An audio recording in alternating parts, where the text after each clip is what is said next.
Nah, yang ketiga adalah wa takbiratul ihram.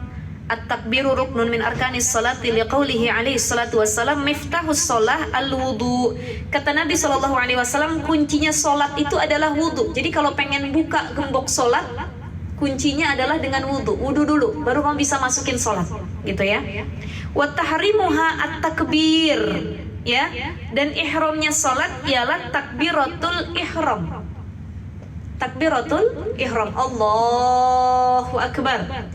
Kemudian arti permulaan sholat itu takbiratul ihram. Wa tahliluha at-taslim, dan penyudahan sholat adalah salam. Assalamualaikum warahmatullahi, assalamualaikum warahmatullahi, gitu ya. Rawahu Abu Dawud wa Tirmizi wa ghairihima bi isnadin sahih wa qala al-Hakim wa ala syarti Muslim fi sahihaini fi hadis al-masih salat, ya. Idza kumta ila salati fasbaghil wudu tsumma istaqbalil qiblata wa kabbir. Di dalam hadis Nabi sallallahu alaihi wasallam dikatakan, kalau kamu melaksanakan salat, idza kumta ila salati, kalau kamu mendirikan salat, fasbaghil wudu, maka sempurnakan wudunya.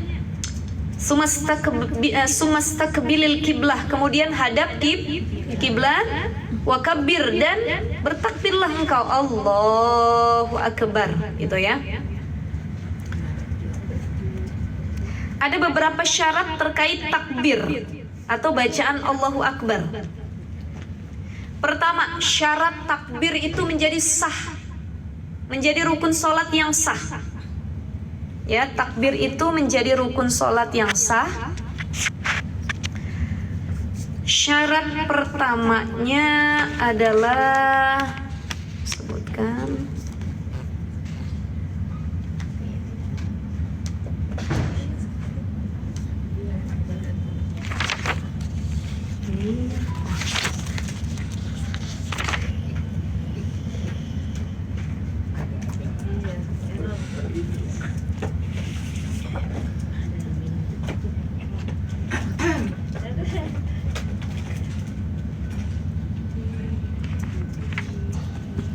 ya.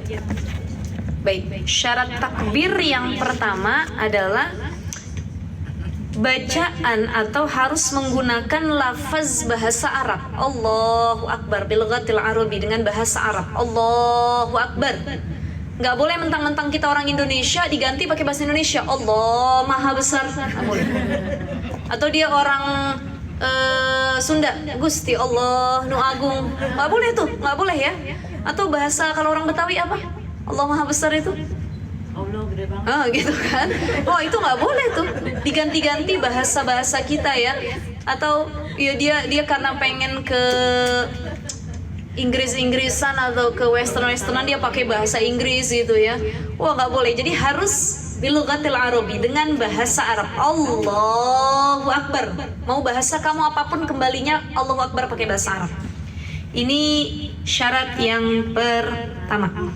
Karena Rasulullah sallallahu alaihi wasallam idza istaftaha as-salata istiqbalal qiblah wa rafa'a yadayhi wa qala Allahu akbar. Rasulullah ini dari Abu Humaid As-Sa'idi radhiyallahu an.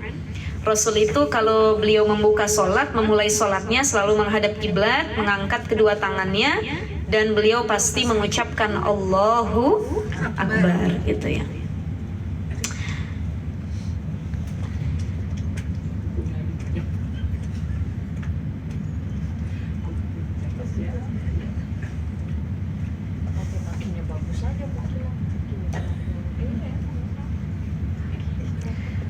Dan tidak dianggap sah kalau kalimat Allahu Akbarnya dia putar balik. Akbarullah, dia bilang. Saya pengen beda sama yang lain katanya. Akbarullah. Oh, nggak boleh, tetap harus Allahu Akbar. Ini kita mungkin nganggapnya sepele, tapi kalau ini dimain-mainin, sholat kita ambiar, nggak sah ya. Seperti itu ya, ibu-ibu ya. Disebutkan lagi.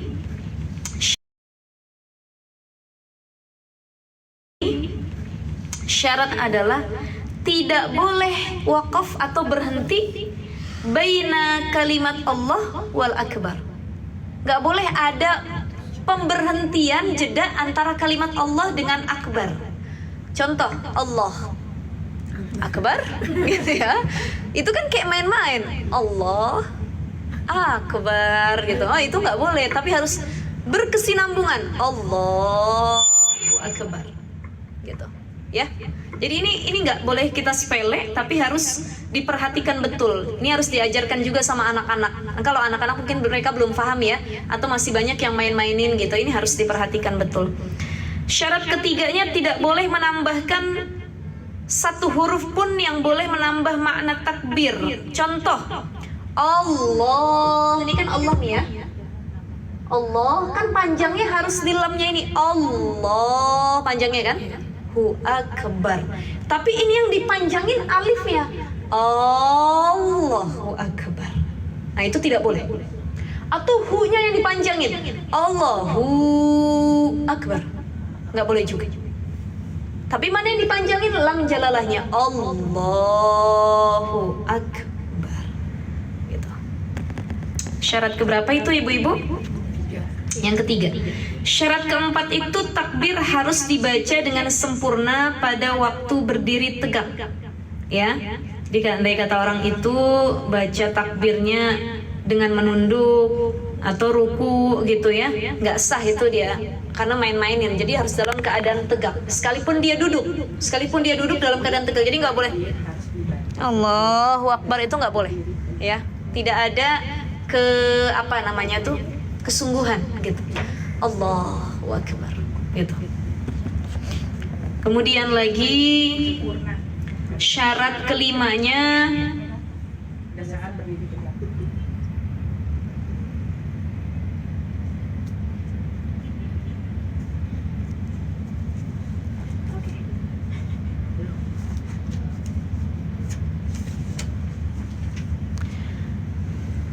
takbiratul ihram tidak boleh digabung dengan takbir perpindahan sholat. Paham nggak ibu-ibu? Jadi contoh ini berlaku pada makmum masbuk yang ketinggalan. Ya, imam kan langsung ruku dan dia mendapati begini, wah saya nggak bisa nih baca Fatihah, saya harus ruku juga. Jadi ada orang begini, Allahu Akbar. Itu nggak boleh. Karena antara takbir Allahu Akbar itu adalah takbir pembuka sholat, sedangkan yang kedua adalah takbir sunnah, perpindahan sholat yang tadi kita bahas. Itu Allahu Akbar perpindahan sholat, perpindahan gerakan. Tapi yang pertama wajib, maka harus dipisah dulu, ya. Allahu Akbar, baru Allahu Akbar. Nah gitu 2 kali. Jadi nggak boleh Allahu Akbar langsung. Nah, itu harus dipisah antara takbir permulaan dengan takbir perpindahan sholat. Gitu ya ibu-ibu, itu diantara syarat-syarat takbiratul ihram yang harus kita perhatikan. Jangan sampai dirubah, ditambahkan kalimat, dipanjangkan salah satu yang bukan kebiasaannya, diganti dengan bahasa yang kita fahami, dengan bahasa Indonesia, atau juga tadi diputar balik, akbarullah, nggak boleh, tapi harus Allahu Akbar. Ini kalimat sempurna yang harus kita istiqomahkan ya, karena kita sudah belajar dan kita paham hal tersebut ya. Baik ibu-ibu, itu baru sampai bahasan takbir ya, takbiratul ihram. Nanti kita akan bahas yang keempat adalah qiraatul Fatihah, membaca surah Fatihah, termasuk nanti ada ikhtilaful ulama, perbedaan pendapat para ulama terkait apakah bismillah itu masuk dalam Fatihah atau tidak ya. Karena kalau kita mendapati suka nih melihat imam yang tiba-tiba langsung Alhamdulillahirabbil alamin. Oh, dia pakai pendapat ulama yang mengatakan bismillah itu bukan bagian dari Fatihah gitu.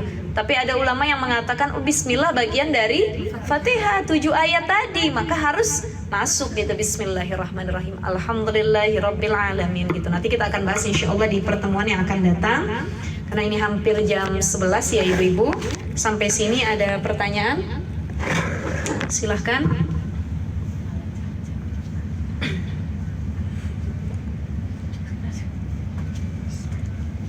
Baca Al-Fatihah dalam sholat apa harus pakai ta'awuz? Silahkan, tadi pakai ta'awuz itu hukumnya sunnah gitu ya ibu-ibu ya. Tapi baca Fatihahnya hukumnya wajib, rukun gitu. Jadi a'udzubillahi minasyaitonirrajim itu sunnah apa tadi? Bentar Ustazah lihat catatan dulu ini. Masya Allah. Jadi baca ta'awuz sebelum Fatihah itu namanya sunnah hayat, nggak perlu sujud syahwi ya. Itu sunnah. Mau dibaca ta'awuznya nggak mau dibaca ta'awuznya juga ya nggak apa-apa gitu, karena hukumnya sunnah. Ada lagi pertanyaan ibu-ibu? Boleh nanya, Ya, mangga silahkan ya. kalau usia kita kan suka ada yang sakit lututnya nih. Saya suka melihat ada yang sholatnya dengan kursi. Sedangkan untuk sholat itu yang masih mampu kan wajib berdiri tadi ya. Kalau masih bisa berdiri, saya pernah sih baca ada share di video bahwa boleh duduk, tapi di awalnya takbiratul ihram itu harus berdiri dulu, baru selanjutnya duduk. Di ruku dan sujudnya. Iya. Ya, jadi ada orang-orang yang sebenarnya kesulitannya bukan berdiri, tapi melaksanakan ruku sama sujudnya. Ini kakinya rematik, asam urat, sakit lutut ya, osteoporosis dan lain sebagainya. Akhirnya dia duduk di ruku sama sujud, itu diperbolehkan. Jadi pada saat harus berdiri. Berdiri. Berarti berdiri tidak di awal aja. Dari awal, tidak di awal saja. Setiap Fatihah berdiri, dia berdiri. Tapi begitu ruku dan sujud kan dia nggak sanggup nih, Ya, malah menyakiti diri, dia duduk. Nggak masalah. Ini juga berlaku bagi orang hamil ya, ibu-ibu ya. Orang hamil kan diri masih bisa misalkan. Tapi untuk ruku dan sujud itu nggak bisa, maka dia boleh untuk duduk Nah, gitu. selama ini kami melihat di awal Dari itu awal. berdiri, terus ruku, sujudnya duduk. Pas Selebihnya Fatihah itu. lagi tetap duduk gitu. Nah Jadi itu, nggak boleh ya. ya Berarti kalau berdiri bisa lagi, harus. duduk lagi pada saat dia harus ruku dan Jadi sujud. ketika kita al-qiyamu ma'al qudrati tadi berdiri, ketika Fatihah itu diusahakan berdiri kalau mampu. Tapi ketika rukun yang lain kan nggak mampu, yang penting udah siap-siap bangku kan. Di belakangnya silahkan untuk ruku dan sujud. Tapi hebatnya gini loh, ada ibu-ibu, saya ngelihat orang-orang Arab juga ya, banyak lah kalau kita di Nabawi atau Masjidil Haram itu rata-rata kan pakai bangku ya. Banyak tuh disediakan bangku-bangku wakaf itu. Nah ada orang yang walaupun udah sakit, itu saya pernah sholat samping orang, saya ngobrol sama dia tuh kalau nggak salah orang Mesir ya, orang Mesir, ibu-ibu badannya besar gitu, sakit lututnya kayaknya, kakinya. Jadi ketika setiap mau sujud dia tuh ngeringis, Allahu Akbar, itu masih dipaksa. Mbak ada sholat saya ajak ngobrol gitu, kenapa nggak pakai bangku? Lah mbak saya binti katanya, nggak masalah katanya, mafi muskilah, nggak ada masalah kok ini katanya, saya masih mampu, nggak apa-apa, sakit-sakit sedikit gitu. Nah itu mungkin dia masih mengusahakan. Tapi kita husnuzon bagi orang-orang yang memang sudah pakai bangku, emang sakit bener kayaknya ya. Jangankan sujud, dia ruku mau nekuk gini aja nih sakit, atau bisa-bisa jatuh, maka silahkan untuk duduk gitu ya. Jadi kalau kamu sanggup untuk berdiri maka berdirilah. Kalau kamu tidak sanggup untuk berdiri, duduk. Ini anjuran ya. Tapi kalau nggak sanggup duduk juga, saking nggak kuatnya nih, ittija. Jadi ittija itu adalah tiduran tapi ngadep ke kanan gini, gitu. Atau terlentang.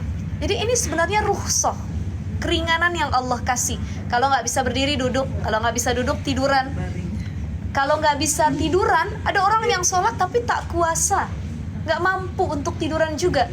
Dia boleh dengan isyarat.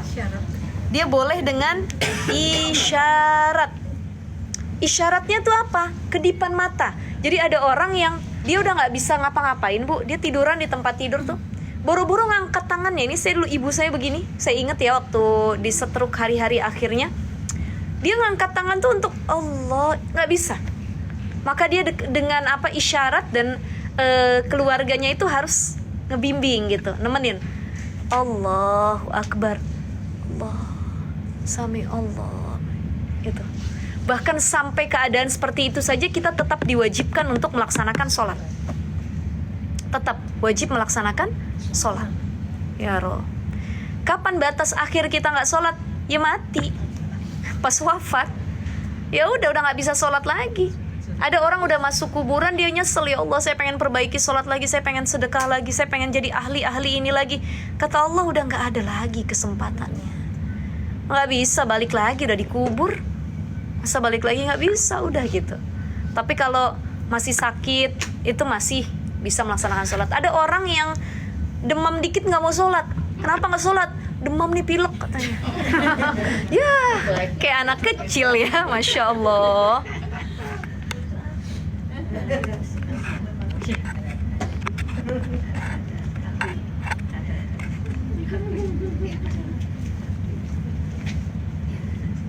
Jadi seperti itu ya, ibu-ibu sekalian ya. Itu tidak masalah kalau begitu, ibu ya intinya. Kalau yang saya juga pernah dapat lihat kan ada sel-sel itu gerakan sholat. Yang benar, yang salah mana? Nah, salah satunya pada saat bangun dari ruku ke sujud harusnya dengkul dulu. Kalau tangan dulu blek itu dengkulnya belakangan katanya salah. Baik. Sedangkan ini kan ada rukshoh ya. Jadi belum sakit banget tapi sehat banget juga enggak. Iya. Jadi gini ibu, ini menarik sekali ya pertanyaannya. Sebentar, izin.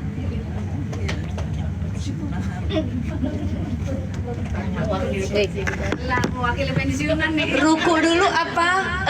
Lutut dulu apa tangan dulu? Harusnya kan katanya lutut dulu nih, baru tangan. Ini perbedaan pendapat ulama. Nah ini Yang tangan dulu bener, yang lutut dulu juga bener.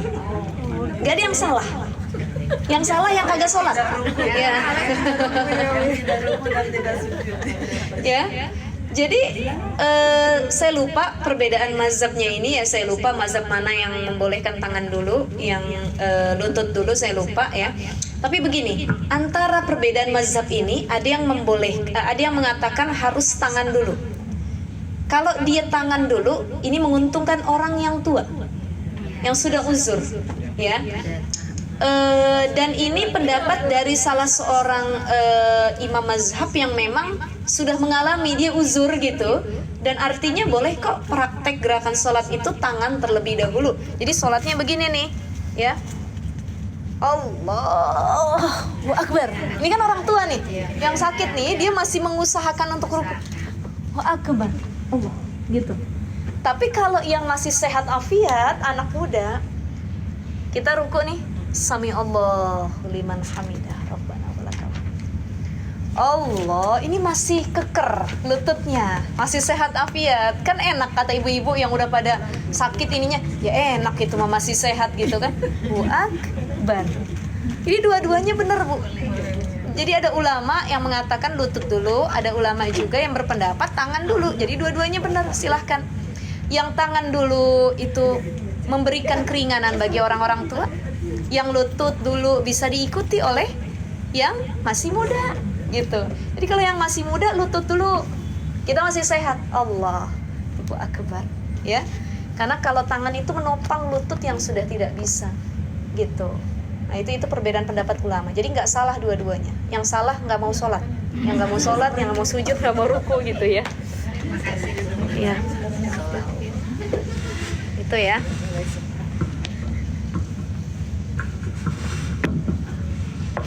Nih, ada lagi pertanyaan ibu-ibu sebelum saya tutup?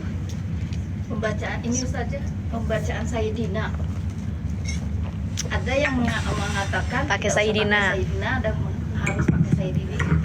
Sekali lagi itu perbedaan pendapat ya. Yang pakai Sayyidina bagus, yang nggak pakai Sayyidina bagus. Yang salah nggak sholawat sama Nabi dalam sholatnya ya. Jadi masalah Sayyidina dengan tidak Sayyidina nggak perlu ributkan lagi. Dia yang pakai Sayyidina Allahumma sholli ala Sayyidina Muhammad bagus, atau dia mau langsung Allahumma sholli ala Muhammad wa ala ali Muhammad, ya silahkan juga. Itu cuman perbedaan kok. Jadi masalah furu'iyah namanya, masalah perbedaan bacaan dan lain sebagainya. Ini kan perbedaan mazhab. Kita nih belajar Syafi'i, Bu. Syafi'i. Di bawah Syafi'i itu ada lagi Imam Nawawi, ya. Kemudian para imam-imam yang lainnya, perbedaan pendapatnya itu pasti banyak perbedaan pendapatnya ya. Jadi kalau dalam mazhab Syafi'i saja perbedaan pendapatnya banyak, apalagi kita buka mazhab-mazhab yang lain, Hanafi, Maliki, Hambali gitu, ada lagi perbedaannya. Nah, orang yang tidak lagi mempermasalahkan perbedaan furu'iyah ya, cara-cara ibadah, itu biasanya yang ngaji fikihnya udah lebih jauh. Tapi kalau orang yang baru banget nih, baru fresh ngaji-ngaji fikih di awal-awal, dia lihat ada yang beda sama dia, langsung dia bilang sesat nih katanya nih, dia gak ngaji nih dan lain sebagainya gitu ya. Jadi jangan kita mudah untuk mensesatkan orang, mengkafirkan orang, atau mengatakan tiada dalil dan lain sebagainya. Penting kita ngaji lagi, diperdalam lagi, karena ada yang namanya perbedaan furu'iyah, pendapat. Tadi kunut ada dalilnya, yang gak kunut ada dalilnya, yang salah, yang gak sholat subuh, kan begitu ya, masing-masing. Dalam berpakaian, menutup aurat, ada yang pakai nikob, ada dalilnya, ya. Yang gak bernikop juga ada dalilnya, yang salah, yang gak nutup aurat, gitu. Nah, itu kan masing-masing tuh, ya. Yang penting kita tahu mana batasannya, mana sikap saling menghargainya, insya Allah lebih mudah menjalani ibadah seperti itu. Jadi nggak gampang menghakimi orang, ya, nggak gampang menghakimi orang dengan perbedaan yang ada. Ya udah, kita yakinin yang mana nih? Oh, saya ikut mazhab yang ini, saya ngeyakininnya. Ya kalau bapak atau ibu yang itu mah enggak, silahkan. Yang penting kita saling menghormati satu sama lain, gitu ya ibu-ibu ya. Baik, alhamdulillahirabbil alamin. Sudah jam 11. Saya nggak bisa lama-lama juga ya ibu-ibu sekalian ya. Mari sama-sama kita baca Ummul Quran suratul Fatihah. Ala hadhihi niyah wa ala kulli niyatin salihah. Wa ila hadratin Nabi Mustafa Muhammadin sallallahu alaihi wasallam. Syai'un lillahi lahum al-Fatihah. A'udzu billahi minasy syaithanir rajim. Bismillahirrahmanirrahim. Alhamdulillahi rabbil alamin. Arrahmanir rahim. Maliki yaumiddin. Iyyaka na'budu wa iyyaka nasta'in. Ihdinas siratal mustaqim. Siratal ladzina an'amta 'alaihim ghairil maghdubi 'alaihim waladdallin.